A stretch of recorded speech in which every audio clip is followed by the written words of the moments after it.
Hello and welcome to Primary Sources, a spin-off podcast from The Doctor Who Show, where we take what fans were saying about Doctor Who in the 80s and the 90s, generally in letters to Doctor Who magazine, and we riff on it. The conversation might stick closely to what's said in the letters, or it might go somewhere else entirely. This is podcasting without a safety net, folks. For this episode, I'm joined by my Doctor Who Show co-host, Dave. Hello, Dave. Hello, Rob. Here we are again, and I have a copy of Doctor Who magazine in front of me. Any guesses as to what it might be, or any preferences even? I think it's going to be 173. No. Lower. Ooh. We could be here all night if we do that. So we're going back to the show's being broadcast times, are we? Yes, we are. And what number have we got? We are at number 132 of January 1988.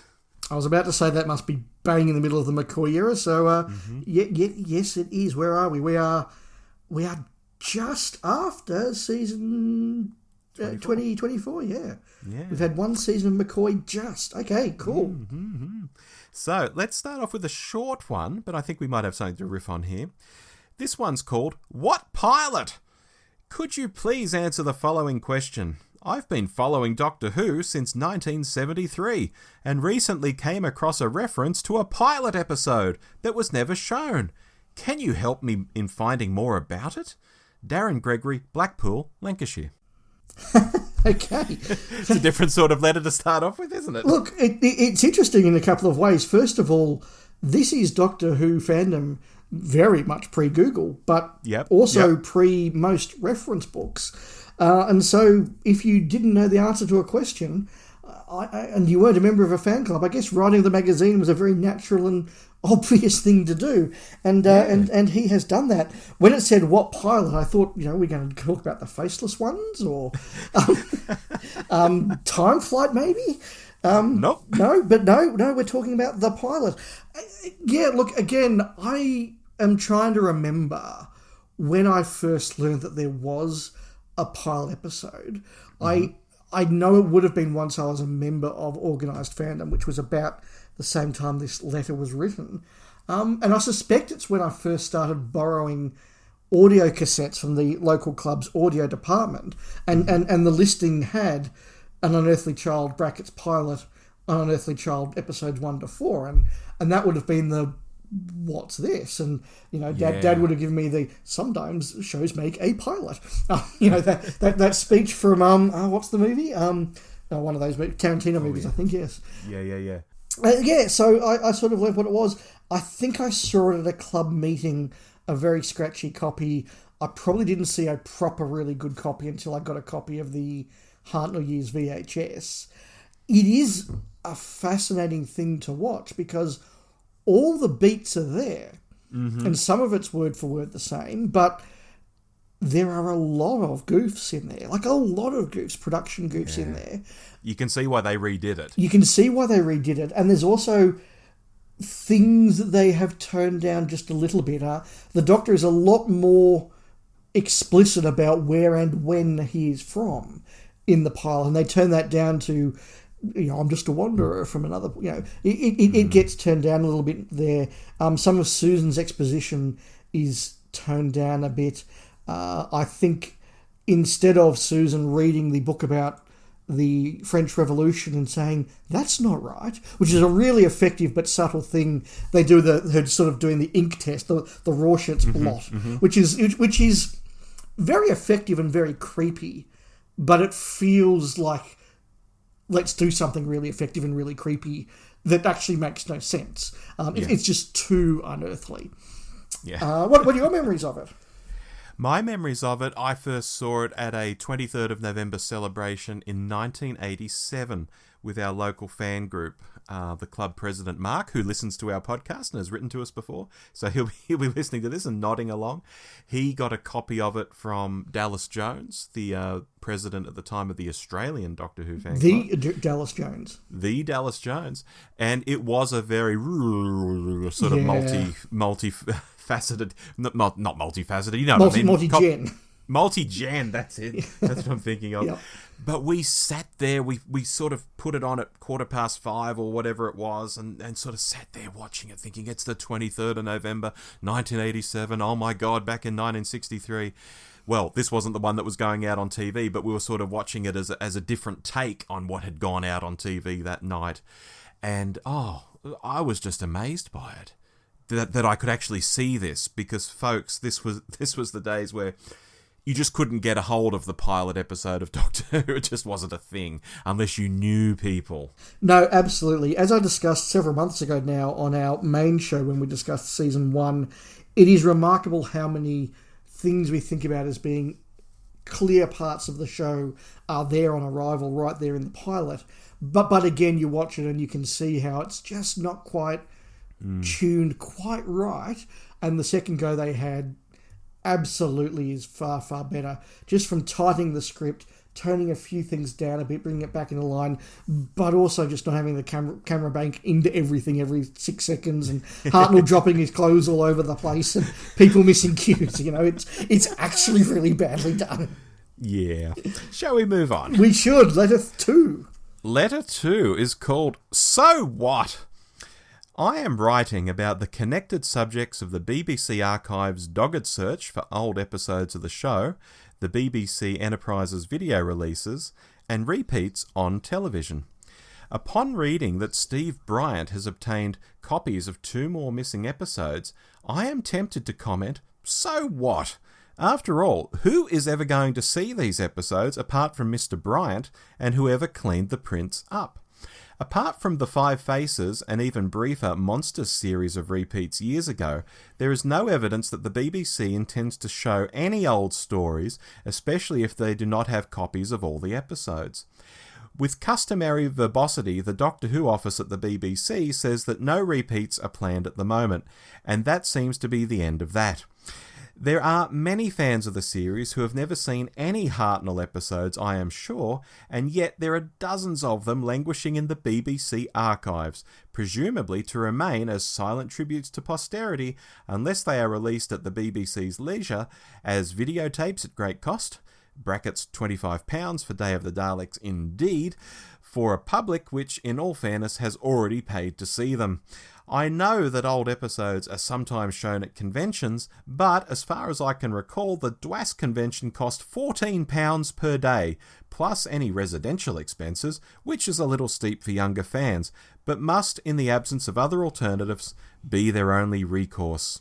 Michael McManus, New Malden, Surrey.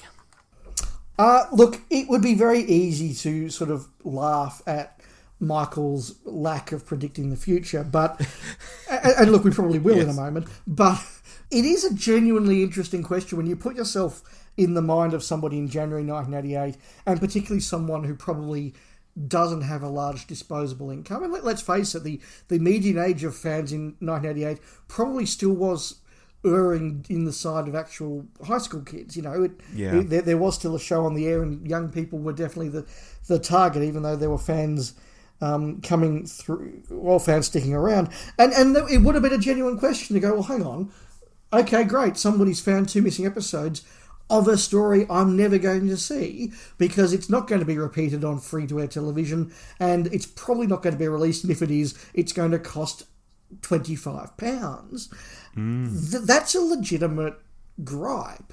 And I think that we sometimes are a little forgetful that not everybody in Doctor Who fandom is in the middle of their career earning a bit of money, and they can go, hey, you know what, I want that character options figure, I'll go grab it, or I'm just going to pre-order every Blu-ray box set that comes out because I can. Let's not mince words. Rob, you and I can afford to buy the Blu-ray box sets, and sure. And it's not going to be a case of, well, it's that or cat food this month. And we are, dare I say, privileged to be able to do that. And that was even more the case back in 1988. £14 to enter a con, it was a lot of money. I can remember cons down here where $100 a ticket was not unusual, and it was a case of, well, okay, are we going to get value out of that? Are the guests going to be good enough? The VHS releases did come down in price. I think they ended up about £10 to £12 in the UK, depending on what the tape was. Well, Day of the Daleks, I remember, got released here eventually as like what they used to call, I think, nice price. And I think it was like about $19.99. Yes. Which is about £10, yes, I guess. That was when they were re-releasing some of those early ones as sort of just cheap and nasty copies. But an average tape here was $30. Yep. And again, when I was a teenager, I couldn't afford to buy every video. I really couldn't afford to buy any of the early ones. And after that, it's like, well, I want to see the Aztecs, so I'll buy the Aztecs. I'll buy Tomb of the Cybermen. I'll buy the Years tapes because I'll get to see stuff. But I guess I'm not going to buy the Three Doctors because I can't afford that. I'm not going to buy Robot because I can't afford that. And of course, they were repeated here often, so I didn't need it.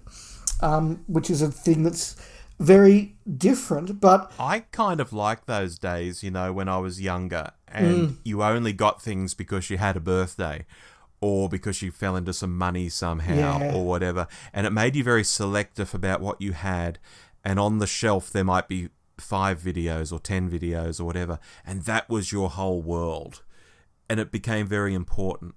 And now you can buy the Blu-ray box set of a whole season. It's like, oh yeah, I got the whole season. Yeah, absolutely. Big deal. the idea of completed sets was just something that only very, very rich fans who didn't have wives were able to afford. Did you say lives or wives? Both. Both. Yeah. That was a thing, and look, certainly I like you sort of remember very fondly when you'd earned those things and you'd selected something really special. But one of the great things about modern society is that we can go onto ebay.com.au and all these little things that I couldn't get at the time, I can now go back and go, ooh, I wouldn't mind having a copy of that now. So something like the Dalek Chronicles, which was the compendium of all those Dalek comics from the 60s, I would have loved to have had that as a teenager. There's no way I could have got a copy of that as a teenager. But now you go on eBay and you go, ooh, $20 plus postage. I'll have one of those, please. For me, it was Doctor Who: A Celebration by Peter Haining, the book I borrowed most from the local library as a kid, and then eventually I could just buy a beautiful, lovely hardcover copy of it. Yes, the one exception being I would have loved to have had the 30th anniversary pewter chess set, but that was worth hundreds of pounds back in the 90s. It is now worth thousands of pounds. So I'm not getting that anytime soon. But look, everything that he was saying would eventually happen, did eventually happen. This is one of those, give it a year. And the VHS will start coming out. Give it 2 years. UK Gold starts again. But again, you needed to have, particularly if you're a kid, parents who subscribe to satellite TV. So it wasn't the be-all and end-all either. I think that... it was just a different time, and easy as it would be to laugh at him, I think he made actually quite serious and valid points. Okay. Final letter, Dave, is called Impressed. Yesterday, I saw the USA tour bus, and I had a great time.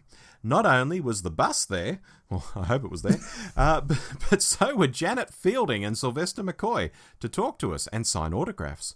The displays in the bus were quite good. I found the Sontaran particularly well done and almost frightening, but there were a few complaints. First, the console, which isn't even a full console. It was far too short. The picture in issue 115 made it look bigger than it actually was, and nothing actually functioned. Then there was the lighting on the masks. That wasn't very good. Finally, what sort of gun was the Cyberman holding? It certainly wasn't a cyber gun. While at the exhibition, I was happy to hear that a Doctor Who movie is truly on the way, with a hopeful release date of November 1988. I also found Janet Fielding and Sylvester McCoy very entertaining, and I enjoyed their stories of Doctor Who behind the scenes. I am sorry that Derek Duberry, issue 115, doesn't seem to want to share Doctor Who with America. After all, we do make a lot of money for the show over here, and I think that makes promotion in the US just as important as in Britain. Besides, you did have the Blackpool exhibition for 11 years. We only have the bus for 2 years. William Gearhart, California, USA. I have no idea what this bus was, but I assume that they took... Oh, you've never seen it? No, I assume they took these things that we sort of are used to being in exhibitions in the UK and put them on a hollowed out bus and drove them around America. Is that correct? You've got it.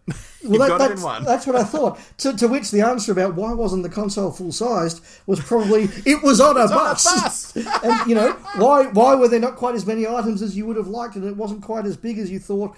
Because it was on a bus. Why wasn't it like Blackpool? Because it was on a bus. Yeah, okay, so look, we got that out of the way, and I had to because I was laughing hysterically at the very obvious answer to those questions. Yes.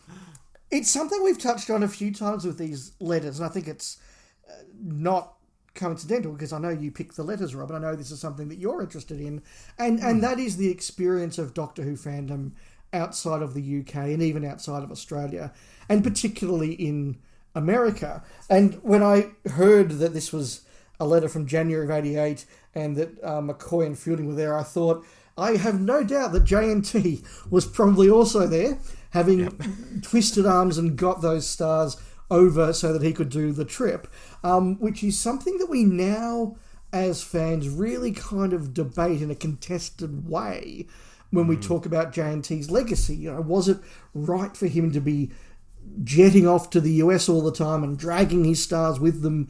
Was it happening to the detriment of the show? And there are legitimate questions to ask. This is January of '88, so I think if there's any time to do it, it was then, because I don't think the production would have been kicking off at this stage, given they just aired a season. But it is true as well to say, to some extent, it did grow the show in America. Not to the levels that I think JNT would have liked, but it did keep an interest going there. And it did, I think, keep fans like the author of this hooked and involved. I think people like William have some different ideas about how to promote the show, though. He says, it should be promoted as much in the US as in Britain. Does William know that it's a public broadcaster making the show in Britain, and it's kind of a different vibe in terms of promotion than what he might think of as promotion over there in California?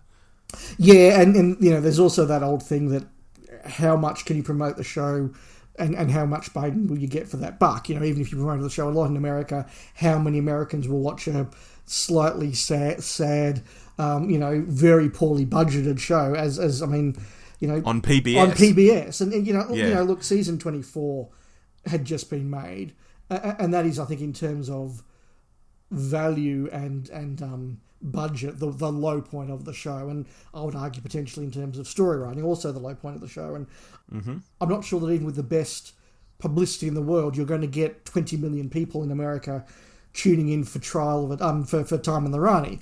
No. That's just a reality. But there were loyal fans, and look, we didn't get a bus out here. I had to travel to Longleat. I had to travel halfway across the planet in 1991 to get to Momi and Longleat. So, we didn't get a bus. I think it's just the distance, the tyranny of distance, because the fans certainly were here, but I think it was just too expensive to do. Yeah, no, absolutely it was. And also just the time. I mean, the difference between a 6-hour flight each way and a 26-hour flight each way, at the end of which, you've got Peter Davison just horribly jet-lagged and being monstered by fans at Maya.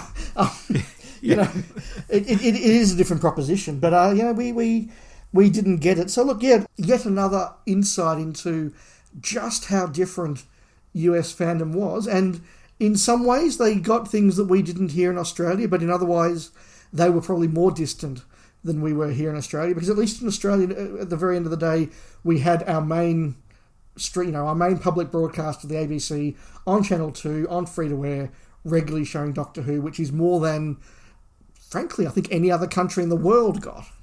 Yeah, maybe New Zealand was similar-ish. Maybe. I'm not quite sure they had as many repeats as we did, but they're probably closest. No, they didn't. But they were closest. The UK got the show first, but they didn't get much outside of the new show. No, well, that brings us back to Michael McManus talking about, you found all these episodes, but I'll never see them. Wow. It just was a different world, wasn't it? It was a different world, Dave. And on that note, thank you for joining me. My pleasure. We'll be back next month with a guest. We will, but until then, I've been Rob. And I've been Dave. Goodbye. Goodbye.